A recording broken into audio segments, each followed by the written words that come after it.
Modinātājs, duša, drēbes, smaržas, brokastis, sabiedriskais transports, darbs, priekšnieks, steiga, izdošanās, saruna, smiekli, monitors, glāze ūdens, pusdienas ar kolēģi, cenu kāpums, jautra dziesma radio, aizķeršanās aiz sliekšņa. Labdien, pazudus rēķins, satraukums, anekdoti, īziņa, pulkstenis, uzvari, virsstūnis, nogurums, ilgas, asara, māju ceļš, sastrēgums, strīds pa telefonu, pēļķi, pārvārīt makaroni, televizors, bats Āfrikā, saplīsies glāzes, sots kakao, nemieras grāmatas, sāpošs šāds sludeks, apelsīns kārtas vējs, meždošība, kulta, pusnakts modinātājs. Laiks ir nepielūdzams. Kāds cilvēks reiz ir teicis: man šķiet, ka dzīve visu laiku cenšas mums novērst uzmanību, un mēs pat nepamanām, no kā īsti. Kas ir tas, pēc kā visvairāk ilgojas mūsu dvēseles? Piedāvājumi ir daudz, romantiskā komēdija, aizkustinoša traģiska teātra izrāde, profesionāls muzikāls koncerts, skaisti vārdi, iemīlēšanās, meditācija, brīnumi, filozofiskas sarunas par dzīves jēgu, reliģija, maģija, finansiāla drošība, varu un slāvu. Kas? Šodien ar jums kopā meiteņu grupa Amets, Koras gaismas ceļā, un Iveta Kokurēviča aicinām jūs izbaudīt koncertu un aplaudēt tikai koncerta beigās. Ieklausīsimies. Kāds ir šī vakara mūziķu piedāvājums par dvēseles dziesmu, par to, kas tad varētu būt īsti vajadzīgs mūsu dvēselēm?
Šī dziesma jums atklāja, kāds tad īsti ir šī vakara piedāvājums par dvēseles dziesmu par to, kas varētu būt mums vajadzīgs.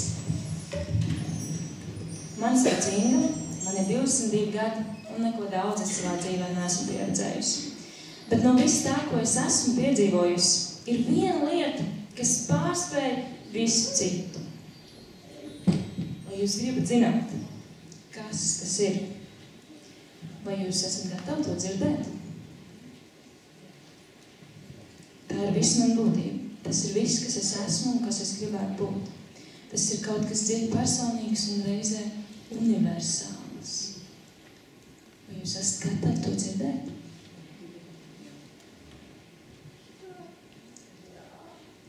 Tie ir brīži divatā ar Jēzu viņa klātbūtnē. Tās ir mans dvēseles ilgs, tā ir man dziesma, kurā nekas nelīdzinās. Es esmu uzaugusi mīlošā ģimenē un vienmēr līdzās ir bijis kāds draugs. Es esmu saņēmusi atzinību un uzvarējusi kādos konkursos. Esmu lasījusi grāmatas un skatījusies aizraujošas filmas. Es esmu smējusies par fantastiskiem jokiem un iedziļinājusies zinātnē un argumentācijā.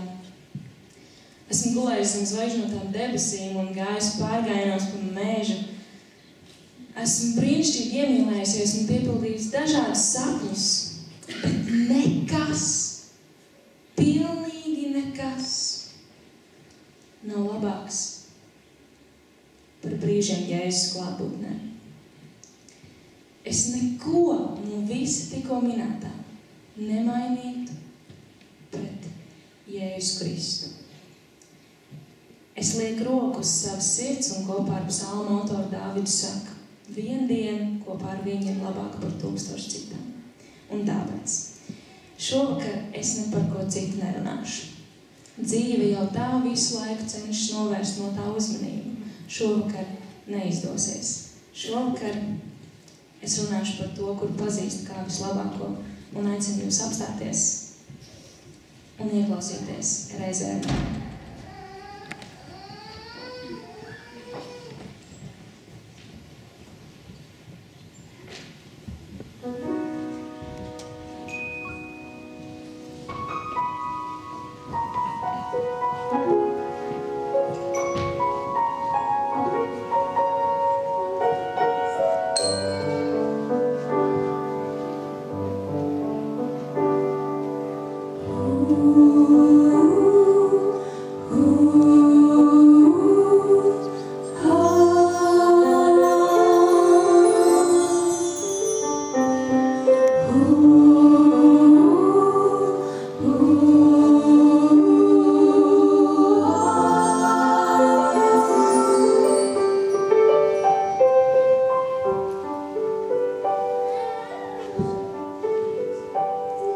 Shine,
vēsturi glabā pierakstus par kādiem neparastiem notikumiem Velsā.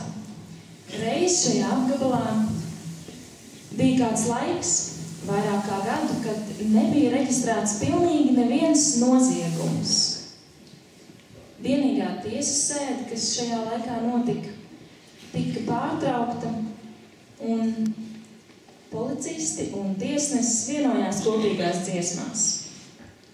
Ogļači, kas strādāja daudzās vietās šajā apgabalā, rūdīti un kārtīgi lieli vīri, kas ļoti mīlēja lamāties, izmainīja savu valodu tā, ka ēzelīši, kas vilka ogļu ratus, viņus vairs nesapratu.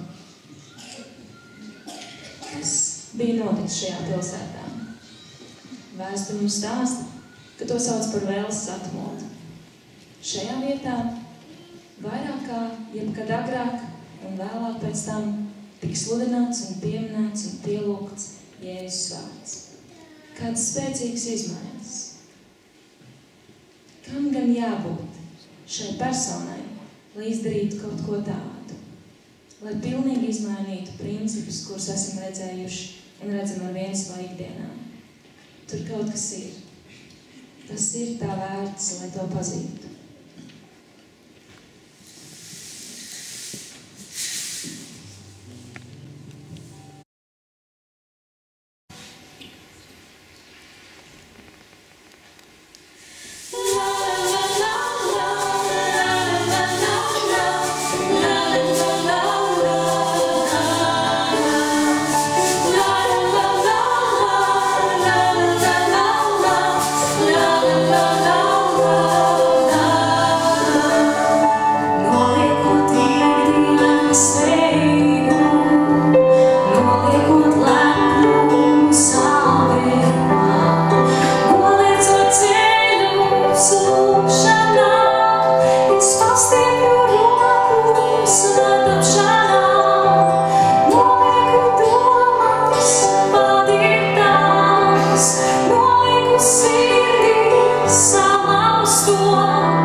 Pārvērt manu sirdi.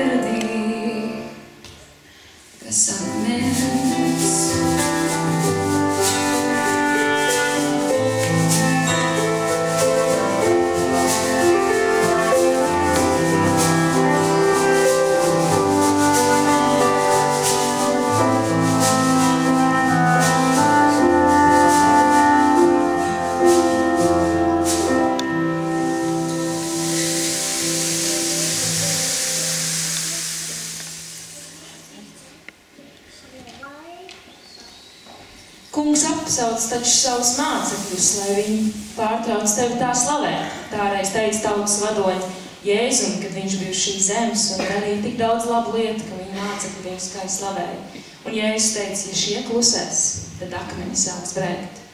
Tādēļ mēs šovakar ļaujam dziedāt mūsu māksliniekiem, lai nedod Dievs nesāktu brēkt akmeņi. No kā celt šī ēka, cik skaista mūzika tā būtu, es nezinu. Jā, bet ko tad Jēzus darīja uz šīs zemes? Kas tad viņam te bija pazudis? Man prātā ir kāda glezna, ko reiz redzēju. Tā ir no 2. pasaules kara, un attēlots tajā ir 2 karotājas puses, kas virzās pretī vienotrai. Savienoto valstu spēki pret nacistu spēkiem. Ir karš, tanki, šauji, lielgabali, kājnieki, visi ir nodarbināti cīņā. Bet uzmanību piesaista kāds vīrs pašā gleznas vidū. 2 savienoto valstu spēki ir atrauti vienu no otru, 2 pulki. Jo ienaidnieku lode ir pārāvusi sakaru līniju, un šī kareivja uzdevums ir šo līniju atjaunot. Un viņš ir izstieps rokas augst pāri galvai un strādā ar vadu. Un tieši tajā brīdī, kad līnija ir atjaunota, caur kareivju krūtīm izurgas lode, un viņš nokrīt mirs. Un mākslinieks šai gleznai ir devis nosaukumā vienu vārdu – cauri. Šis cilvēks atdeva savu dzīvību tāpēc, lai vēsts no vienas savienoto spēku daļas uz otru izlaustos cauri ienaidnieku pārāvumam. Tieši to pašu uz šīs zemes darīja Jēzus. Jūs būsiet dzirdējuši nepatiesību par Dievu, ka viņš ir netaisns, ļauns un vēlas cilvēkus tikai sodīt. Kādam vajadzēja nākt un atjaunot sakars, lai pateiktu, kā ir patiesībā. To viņš nāca šeit darīt.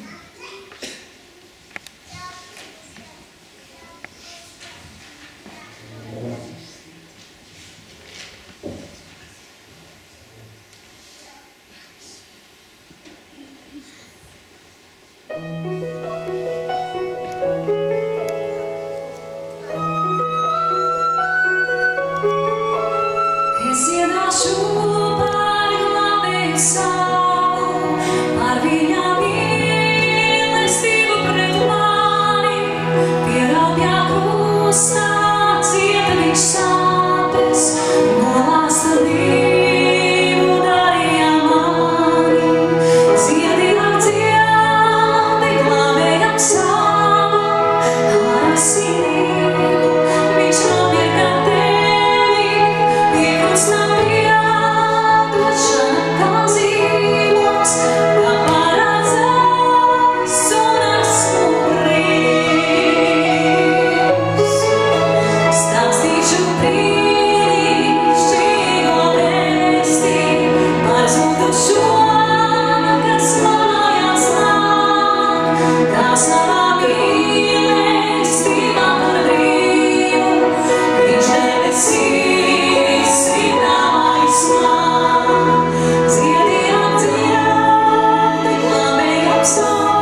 Tā bija tumša piektdiena. Ļoti tumša piektdiena. Tie uzlika viņam galvā ērkšķu vainu, tie viņu apsmēja, sita, pazemoja un visbeidzot piesita krustā. Debesis satumsa, zeme ietinās pilnīgā tumsā, templī pārplīsa priekškars, mācekļi izklīda, cerība zuda, izmisums un pilnīga tumsa. Tumšākā piektdiena, kādu šī zeme jebkad piedzīvojusi. Bet pienācis svētdienas rīts. Saule uzlēc, putni sāk dziedāt, un Dievs, Tēvs sacīja: viss ir piepildīts, mans dēls nāc ārā. Un ne akmens, ne visi elles spēki nevarēja noturēt Jēzu kapā. Augšām celšanās rīts. Gaišākais rīts, kādu zemi jebkad ir piedzīvojusi. Un Jēzus ir stiprāks. Stiprāks par visām tumšajām piekdienām un pirmdienām, kādas tu jebkad savā dzīvē varētu piedzīvot. Stiprāks par visu bezcerību, kāda jebkad varētu ienākt tavā sirdī. Stiprāks par visu, kas vien varētu tavu dzīvi aptumšot, nomākt. Jo viņš ir stiprāks pat par nāvi.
This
Reiz kāds vergs stāvēja uz vairāk solīšanas paaugstinājumu un nemitīgi atkārtoja: es nestrādāšu, es nestrādāšu, es nestrādāšu.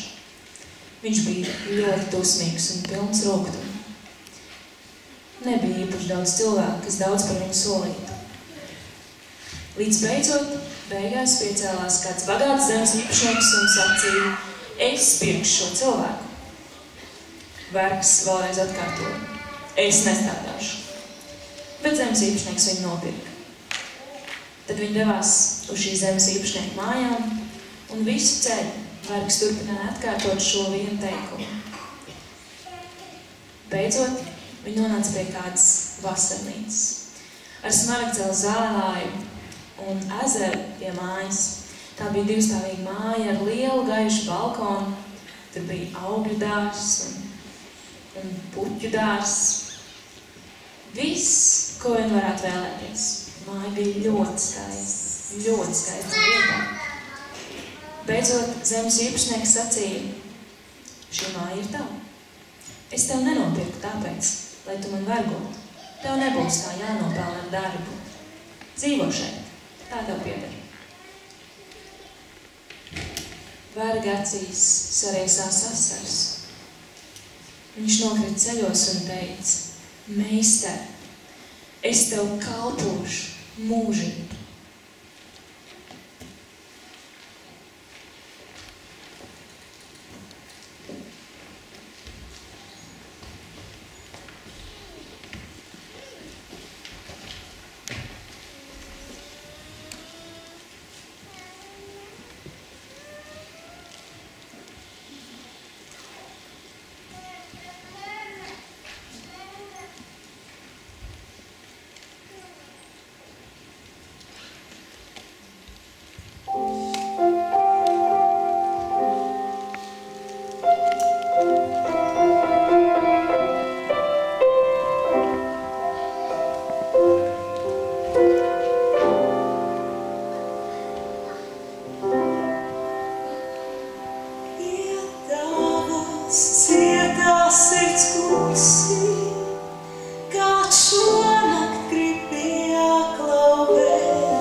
Dievs sauc un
šovakar ir diezgan labi.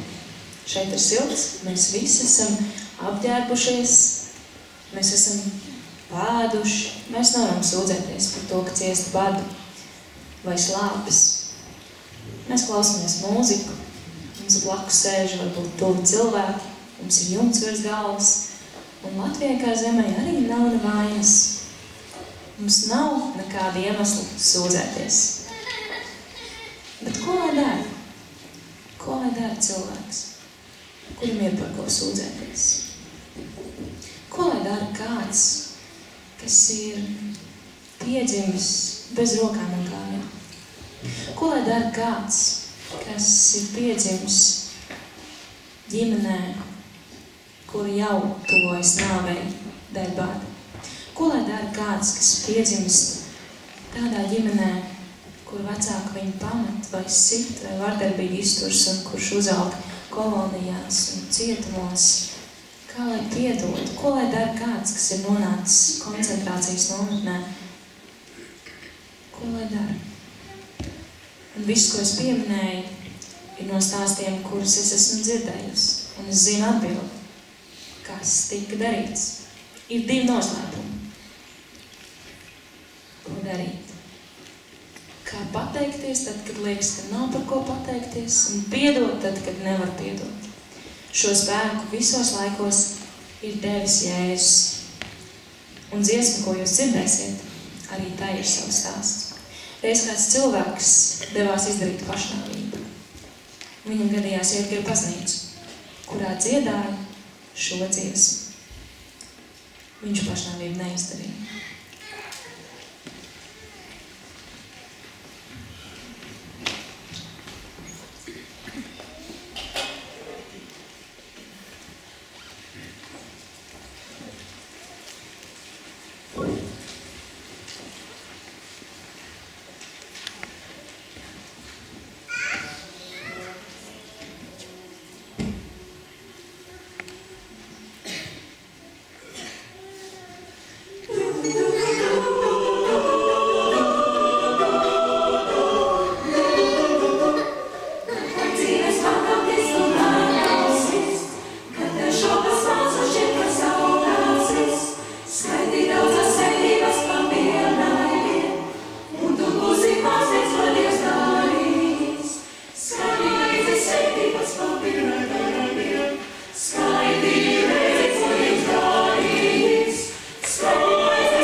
Pastāv iespējamība, ka tevi ir radījis Dievs. Tāda iespējamība ir ļoti liela, ka tajā dienā, kad tu piedzimi, bija nevis notikusi kārtējā kosmiskā nejaušība, bet Dievs paziņoja, es esmu pabeidzis, tu esi gatavs. Esmu pabeidzis tavas būtnes sarežģīto veidojumu, bez jebkādiem paraugiem. Esmu izveidojis komplicēto pukstošo sirdi, dzīvību dodošās šūnas, elektroķīmiskās smadzeņu daļiņas un tavas personības sarežģīto būtību. Tu neesi kosmisks vārens. Pastāv iespējamība, ka tu Dievam esi neaizstājams. Ka ja viņš zaudēs tevi, tad nebūs pilnīgi nekā, kas to varētu aizvietot, un viņš mūžīgi jutīs trūkumu, kā vecāki, kur zaudējuši kādu bērnu. Un vēl pastāv iespējamība, ka viņam te viss pieder uz šīs zemes, un ka viņam kādu dienu būs jādod norēķins. Vēsturei ir sākuma punkts, noteikti virzība, un tai būs arī noslēguma punkts. Jēzus apsolīja atgriezties laikā, kas ir ļoti līdzīgs mūsdienām. Nākotne neatrodas cilvēku rokās. To nepārtvers kodolsprādzienu mākonis, bet gan Kristus godības padebesis. Pastāv iespējamība, ka viņam te viss pieder, viņš visu kontrolē.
Jā, mēs runājam par Dievu, kas ir ne tikai labs un žēlstības pilns, bet arī varens.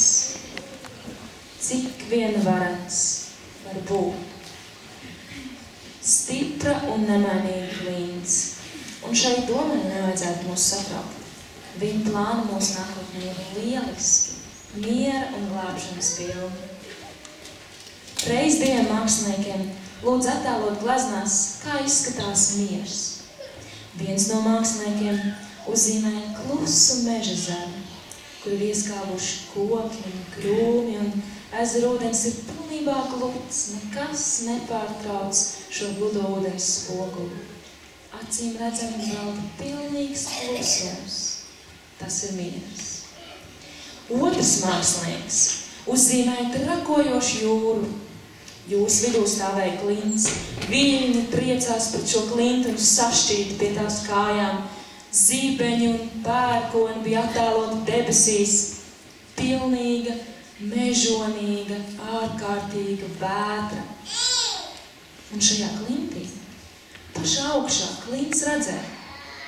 Putniņš bija savijis savu līkstu un mierīgi gulēja. Viņam bija miers.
galaktiku mūsu radītājs, visa radītājs. Neaptveram domu. Un vēl kaut kas, ko es nevaru aptvert. Es reizēm iedomājos, ja es būtu kaut ko radījusi, es būtu radījusi galaktikas, es būtu diezgan iedomīga. Pilnīgi noteikti es būtu diezgan augstās domās par sevi. Un uz visiem skatītos no augšas. Pārsteidzošais par Jēzu ir krusts. Tas ir kaut kas tik pārsteidzošs, kaut kas tik radikāls, ka vienmēr visos laikos daļa cilvēku tādēļ ir viņam pieķērušies ar visu, kas viņiem ir. Un otra daļa cilvēku ir no viņa novērsušies. Cik vien tālu tas iespējams, jo tas ir kaut kas neaptverams. Krusts. Kāds var būt? Padomājiet par to. Viņi tiešām spļāva sejā Dieva dēlam, kuram kalpoja 10 reiz 10 000 eņģeļi. Tā sejā, kurš dzīvoja kopā ar Tēvu no mūžības un kopā ar viņu uzturēja kosmosā daudzās pasaules. Kas ir tas, ko viņi sit? Kas ir tas, kas tik ļoti cieš? Kas ir tas, kas panes tādu agoniju? Kas ir tas, kur acis aptumšojas un seja asiņo? Tas ir Jēzus, Dieva dēls. Nevarīgie cilvēki, dzīvā Dieva radīti, tuvojas savam radītājam un sit viņam par seju. Lādāmies un lādādamies tie viņa izmēģi, un viņš to piedāvā. Absurdākais, ko es kad esmu dzirdējusi, ir divas iespējas. Vai tas ir izdomājums, vai arī tas ir kaut kas, kādēļ ir vērts dzīvot. Kādēļ ir vērts par viņu runāt. Un kādu dienu viņu satikt, paskatīties acīs un domāt joprojām, kā tas ir iespējams.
Kad es biju maza meitene, es bieži vien mēdzu apmaldīties.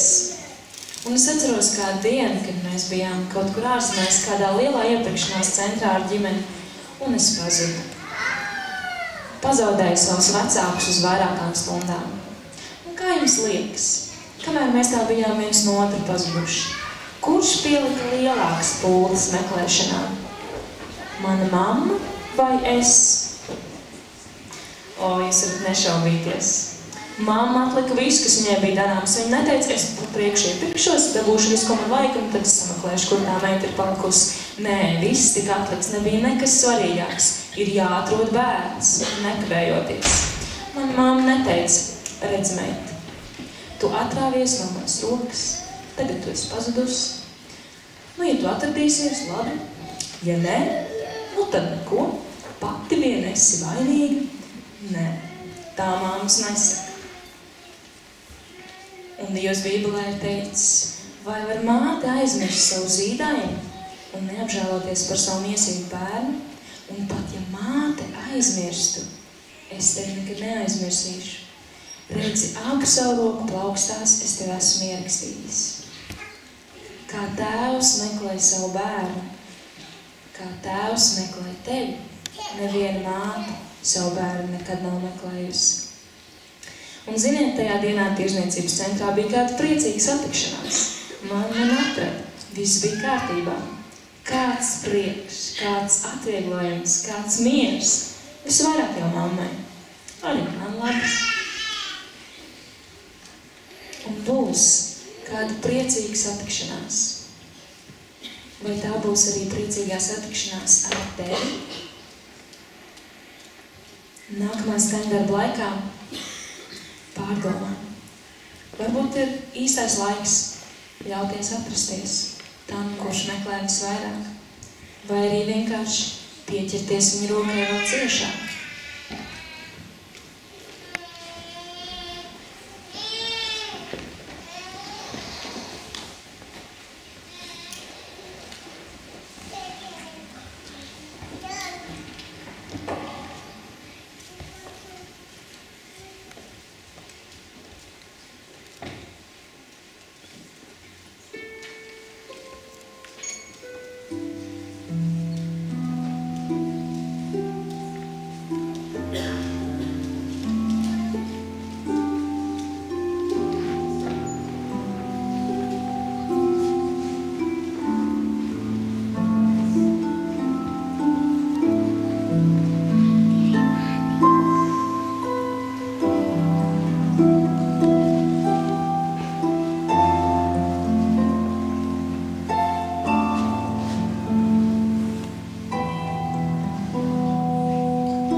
Reiz kāds skolotājs saviem studentiem uzdeva jautājumu.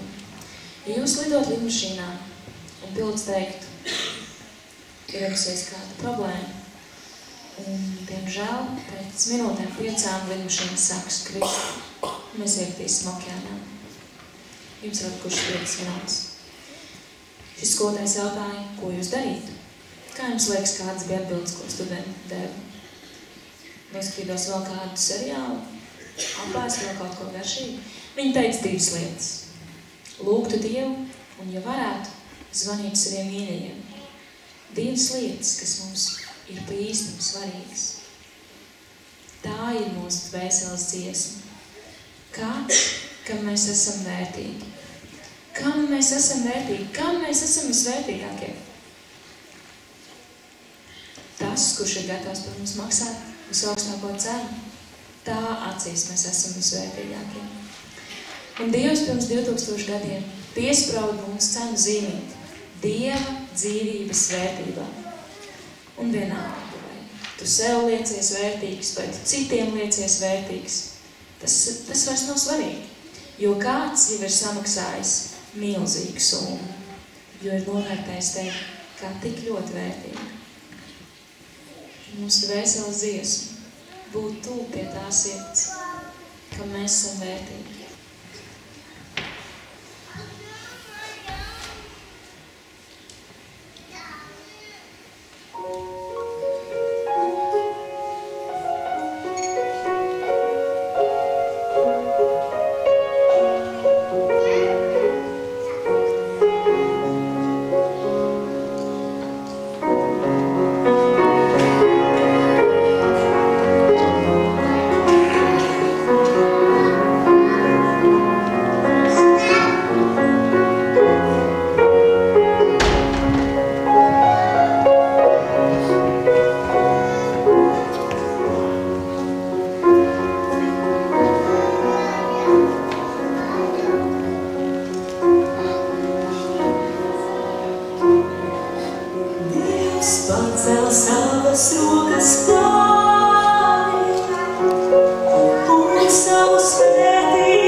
mēs patiesi dzīvojam laikā, kur mūsu lūkšana ir Dievs pacel savas rokas pāri, kad krietni dzīvot vairs nav gods.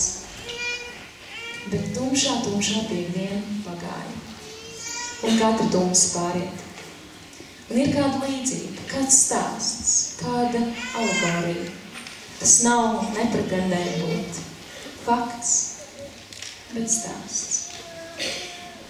Par to, ka Jēzus ir atgriezies debesīs, un eņģelis kāds viņam jautā, un kas notiks tālāk? Kas tagad būs tālāk? Kā viss noslēgsies? Kā viss tiks pabeigts?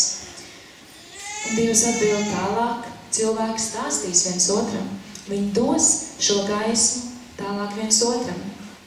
Un eņģelis prasa, bet ja tā nenotiek, ja viņi to nedara, ja viņi ir par kūtru vai kā tam līdzīgi, un atbild skan, cita plāna man nav. Kāds gods un privilēģija, ka Dievs ir izraudzījis mūs būt par saviem biedriem, par tiem, kas gaismu saņem un dod to tālāk.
Āmen. Gluži kā Latvijas himna, arī šī ir ļoti skaista lūkšana. Un mēs esam laimīgi dzīvot šādā zemē. Dievs patiešām ir daudz svētīgs.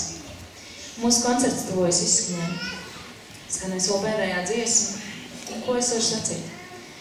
Es domāju, ka pasaulē patiešām ir vajadzīgs glābējs. Un es nevaru iedomāties nevienu labāk par Jēzu. Kādu, kas glābj un izmaina, kas dāvā mieru.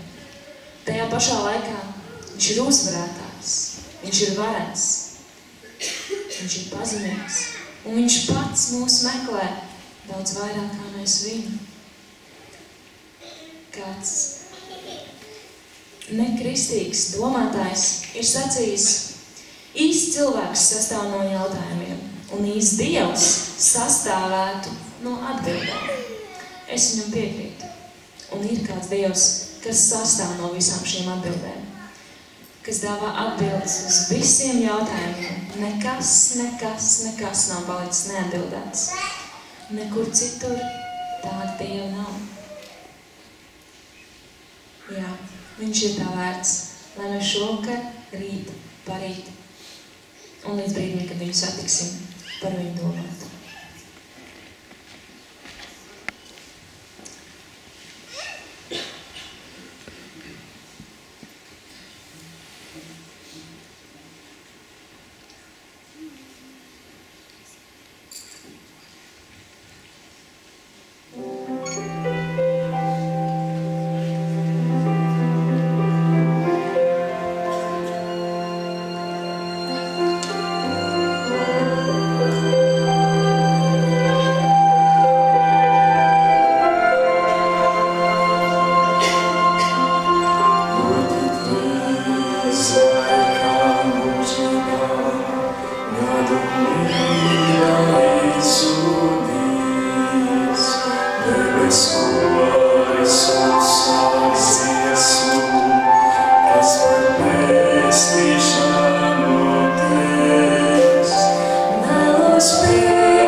Mezglīgi vērtīgie dāmas un kungi, paldies, ka veltījāt šovakar laiku, lai būtu kopā ar mums, ar jums kopā, gaismas koras ceļā, grupa Amets un draugi. Vēlam jums jauku atlikušo vakaru, un lai Dievs jūs svētī.